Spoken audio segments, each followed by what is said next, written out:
And so, I wake up every day thinking this thought in my head. I am not good enough. I don't have what it takes. I will never measure up.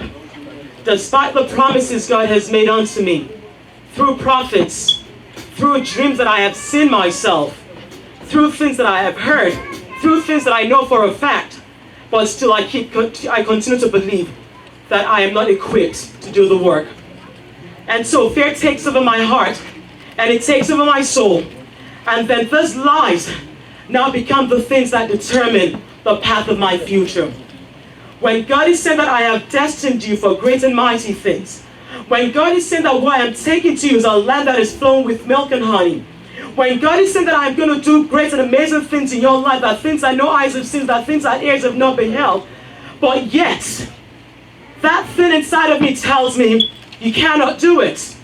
You will not do it because you don't have what it takes. And then it takes me to the story of Moses in the Bible. And one thing you need to keep in mind, that whenever God calls you to do something, He has already given you everything you need to accomplish that task. When the children of Israel were in bondage for 400 years, the Lord could have sent somebody to come and save them before He got to that 400th year or whatever the case may be. But because there was a person God wanted to use, he hadn't been born yet, and so they had to still remain in bondage. And so Moses was born as a slave, and then lived as a prince with the Egyptians. And for the sake of an Israelite who was about to be murdered, he killed somebody. And then he lived in exile for 40 years and lived as a shepherd. And when you look at this, it really doesn't make any sense. But it was all for a purpose, and was all to fulfill God's plans. And so God called Moses and said, I am going to use you for my glory. For I have heard the cries of this people. I have seen their suffering, and I am calling that you are the one who I'm going to use to take them out of bondage. And this is what we do in Exodus 3, verse 11. And Moses says, the first thing after God called him, now you know that before God calls you, like I said, He equips you for that calling. And so if you go into the book of Exodus 3, and I'm very nervous right now, bear with me. Calm down. So in Exodus 3, verse 11, this was the first excuse Moses made. And Moses said unto God, who am I that I shall go unto Pharaoh, and that I shall bring forth the children of Israel out of Egypt? Who are you that the King of Kings has sent you to somebody? And yet the King of Kings is sending you to a person who will make king. And you said, who am I for you to send me to an earthly king, to an earthly king? Who am I, God? Why have you deemed it fit to call me? I do not have what it takes to go and do this thing that you are asking me to do. I do not have what it takes to go and face this person. First excuse. Then in verse 13, he makes the next excuse. And Moses said unto God, behold, actually one version of the Bible says, suppose when I go to this people. So still he's not saying, when I go to this people, oh God, I will go as you have sent me. But his word was, maybe, perhaps if I go to this people, what am I to say to them? In verse 13. And then there was something God said. He said simply that I am.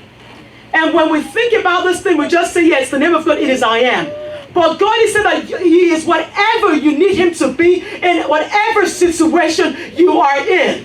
If you need Him to be the way maker, He says, I am.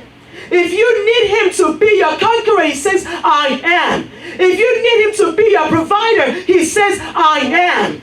So whatever you need me to be, I am that person in your life. So why then do we continue to allow fear to determine the things that we do in life? Why do we continue to allow fear to cripple us and handicap us and make us stagnant and not live the fullness of joy that the Lord has destined for us? God is saying that I am, but yet we continue to say, God, you're not able to. And then He continues. And God was like, Moses, what is that thing in your hand? An ordinary rod. But because the Lord was with Moses, He said, take that rod and put it on the ground. And that thing that was just a stick, with no power, with no authority, because the Lord for it to be so. Because the Lord had already empowered Moses, but still he doubted. He continued to question God. And that is why many of us, we come to church and we pray and there are revivals. And the word says that the Lord has already opened the heavens. And the Lord said, I've already done it. But we have become a generation of, I claim it in the name of God. We continue to claim things and yet we do not move. Because fear says we're not able to. You see, when the Lord makes a promise, what he does is he gives us a seed. In that seed is your greatness. In that seed is your purpose. In that seed is your success in life. Is that seed is everything that God has destined for you to be. But you know what we do? We take the seed, we put it on our nightstand. And instead, we allow the seeds of the enemy to take root in our hearts. Those things that tell us we're not capable, we're not deserving. Why would God call me, an unworthy sinner, to come and fulfill his purpose? Why will God deem it fit to use me for his glory? Why will God make promises that I will accomplish great and mighty things? I mean, when you have dreams and people like Sunday are appearing in my dream and telling me that this is what God is, seriously, he appeared in my dream, and yet I continue to question God. God has revealed too many things to me, but yet I continue to doubt that, God, I do not have what it says, and so I remain stagnant. And the Lord performed mighty and wondrous miracles in the life of the Israelites, telling them that I would take them to a land that is flowing with milk and honey. And there was all the things that he did against the Egyptians, killing their firstborn sons with the plagues, with the locusts, with all those things. And then after they left Egypt, and they started going towards the promised land, and then they got before the Red Sea, and the Egyptians behind them. And what did they say to Moses? Are there no graves in Egypt that we can be buried in, that you bring us here to come and die? But yet they forget the God that they serve. The Lord who had seen their sorrow and their pain and had done all these great and mighty things and brought them before the Red Sea. Because understand one thing, that because the Lord has already given that seed unto you, the Lord will not show himself until you get to that point where you have done everything within your power and then you have no strength of your own left. And God will say that, yes, you have come before the Red Sea, and now look up and see the salvation of God, because that Red Sea that stands before you, I will part it. But we do not even want to walk to that Red Sea. We want to stay in our safe zones. We want to stay in those things that are familiar to us. When God told Abraham to leave everything that was familiar to him, he had to leave everything that he knew, that was comfortable, that was familiar to him, in order for him to realize the promise of God. Now, in the case of Moses and the Israelites, God told them, I'm taking you to a promised land, to a place full with milk and honey. But when the Lord told Abraham to move, all he said was, go to a place that I will show you. God did not say, I am sending you to Atlanta. He did not say that I am sending you to Nigeria. He said, go to a place that I will show you. And what did Abraham do? He trusted and he obeyed. Took everything. And that is what God is asking us to do today. That stop living in fear. Stop saying that you cannot do it, because I have given you everything you need to accomplish these things. It is inside of you. You do not know you have the strength because you have not used it. You have not tapped into it. If you talk to Maya about wanting to build muscles and everything, you have to go keep lifting weights and lifting weights and lifting weights. And it gets to a point whereby you reach your threshold, whereby the weight you're lifting is no longer doing what it's supposed to do. And so the Lord moves you to another level. And then it begins to stretch even far beyond where you are, because if you're lifting 100 pounds today and it has become so comfortable for you, then you have stopped growing at that point. Then you need to move on to the next level. Maybe it's 120 pounds, maybe it's 150 pounds, but then when you get there, God is always there to come through for you. Amen. But what do? We stand still. And we always say that here because the word of the Lord says stand still until the deliverance of God. But stand still does not mean not moving. Stand still means trust in the God who has called you. Trust in my power, trust in my strength, trust in my abilities to see you through. And we are so used to claiming things, and then we say our prayers are not being answered. God has done his part. What are we doing? What are we doing? And as the Lord said that it is not for anybody, it is for me.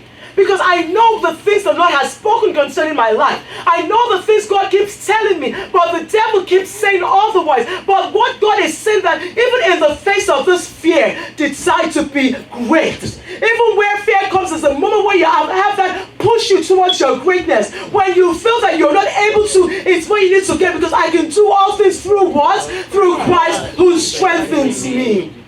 But you will never experience the strength of Christ if you're not doing anything. If you're not doing anything. We want to build this cathedral. What are we doing differently? We're looking for miracles to come from everywhere, from this, but what have we done differently? How have we pushed? How have we gone out there to stretch ourselves, to know that we have done everything that needs to be done? What have we done? Is it in your personal life? Is it in your personal life? God has said that I am going to do great and mighty things in your life. But you keep kneeling and you keep praying and praying and praying. When God is just looking, I already answered this prayer. But what are you doing?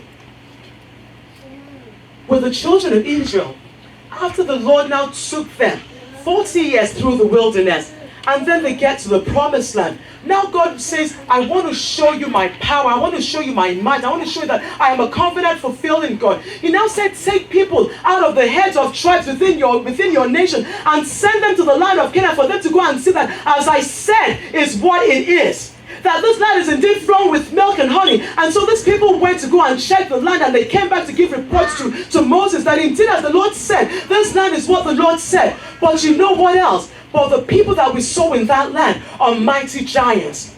They are too powerful. We don't have what it takes to overpower these people. We're like grasshoppers before these people. And you forget everything that God has done up to that point. But yet a little problem comes, and we begin to question. And we remain stagnant. And we're not moving. And we're not moving. And we're saying God has not done it. There have been too many prophecies to this church that God has done it. But let's stop being a generation of I claim it in the name of the Lord. Stop claiming and start doing. Stop claiming and start moving. When you're afraid, get up and start doing. Amen. Each and every day, and as I preached the sermons today, it said that tomorrow is not promised to anybody. So why do you keep leaving your joy and your growth and your destiny and your altitude in life till tomorrow? Why? What is stopping us from being great? God is saying go and start that business. But you've got every excuse in the book. I don't know what it's going to take. God is saying just start, and I will meet you at your point of need. God is saying go and get that education. And God is just start. Just move. Don't even worry about it. That is what faith is about. Moving even when you do not know where your help is going to come from. Trusting that God has you in His hands. We keep pulling back. We keep pulling back. We keep pulling back. God is saying, tell my people today, enough is enough. Because I have done it already. But what is your part? What are you doing? Where is the movement? Why do you keep doubting my power and my authority? Why do you keep doubting everything that I have spoken concerning your life? I read messages that were given to me not 4, 5, 6, 7 years ago. The same thing. And I'm like, yes, I am still in the same position. Because I do not believe that God can do what He has said He will do. He has said it. But we're not doing our part. We're not trusting God. We say we believe in God. There's a reason why Paul says, show me your faith without works, and I will show you my faith through the works that I do. Faith is doing things when it does not make sense. It did not make sense for Abraham to leave everything that was familiar to him. If God comes to you today and says, Sister Hope, I want you to leave everything and go to Mexico, go and start living there, are you going to do it? No. Because we do not trust in God. We do not trust in His power to lead us onto greatness. We want Him to do it according to our own plans, in our own way. But He says, my ways are not your ways, neither are my thoughts your thoughts. So just release everything to God. Release it to me. And even in the face of fear, T.D. Jakes said fear is false evidence appearing real. Things that are not true, we now take them as our truth. We now believe them. We now hold on to them. And that seed the Lord gave unto us, we leave it there. But you know what happens when you take a seed and you plant it? It may die first. But then because it receives the dews from heaven and it receives the light from God, it now begins to receive new life and begins to grow and begins to become fruitful and feeds generations and generations to come. So what are you doing with your seed? You've placed it on your nightstand and you've allowed the seed of the enemy, believing those things that are so untrue about yourself. Trust in God, believe in Him, and start moving. And stop claiming it in the name of Jesus. Claim it through your actions. Claim it through the things that you do. And see if God will not come through for you. When you get to the Red Sea, don't stay back and say, I want to remain in bondage. I want to remain in my Egypt. I want to remain because this is familiar. Because I know what to expect here. God is saying, go towards that Red Sea. Go there, because there is where my power will be realized. There is where my strength will be realized. There is where my glory will be realized. Because I am, that's I am. Everything you need me to be, I will be that for you. But you need to meet me halfway. Woo!